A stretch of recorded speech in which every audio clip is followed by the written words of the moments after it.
Sumigat talaga ang aking mata dito nang makita ko ito. Nakagbed-biad gud ako dahil sa aking nakita. Maaga pala akong nagising dito dahil nakita ko talaga na sobrang init-init sa sayo ng kabuntagon. Kaya pumunta talaga ako sa aming loyo para magpainit. Painitin ko talaga ang angayang uminit dahil sobrang tugnaw talaga. Pagka wala talagang naadin ito ba kapag natitigils na tayo, madadali na lang tayong matutugnawan. Sabi kasi nila na meron daw vitamin D sa init. Ano kaya ang meaning ng vitamin D ba? Vitamin daot siguro? Dahil kapag madudugay ka dito sa init, ay mag-iitom ka naman. Hindi daot-daot ng iyong panit. Pagka wala na yun naadin ito kung yun ang meaning. Ang tsada-tsada talaga ngayon ng panahon dahil yung langit ay sobrang hawan-hawan talaga at yung ang init ay grabe talaga kainit. Wala talagang makasasalipod sa kanya na clouds. Imbis man sana ngayon na maaga unta ako maligo dahil meron akong pupuntahan ng mga walang kanadihan. Pero alam na, tumukar na naman ang aking pagkakandingon. Ang tugnaw-tugnaw kaya ng tubig ng sayo ng kabuntagon.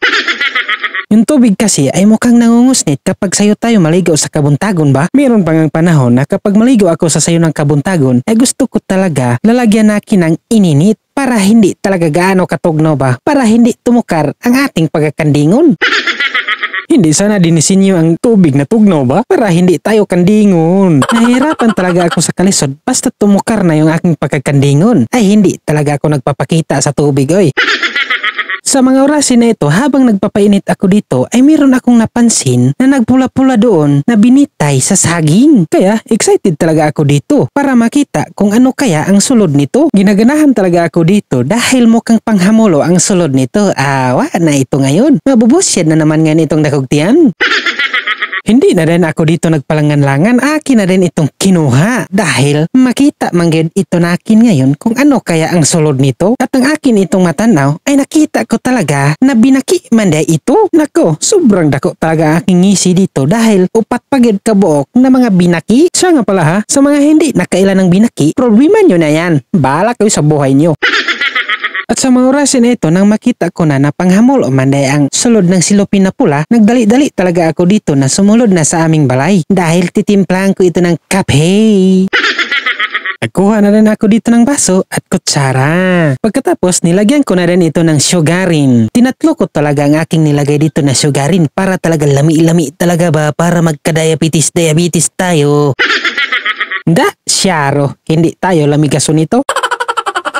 Sinunod ko na rin pala dito paglagay ang gatasin at ang kapihin. At pagkatapos, nilagyan ko na rin ang ininitin. Namalastan na rin ako dito dahil sisimulan ko na aking ngayong panghamulo. Pinanitan ko na rin itong binaki. O makaniyo. Gayulo-yulo lang ang kanyang color. Gipasla ko na rin ito sa aking baba nga pangag. Unang kagat, lami-lami talaga nito. Parisanday natin ng kape.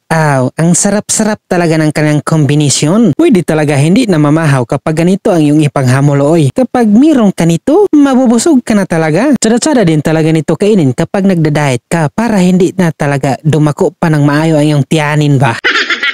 At dito na nagtatapos ang ating video. Bye-bye!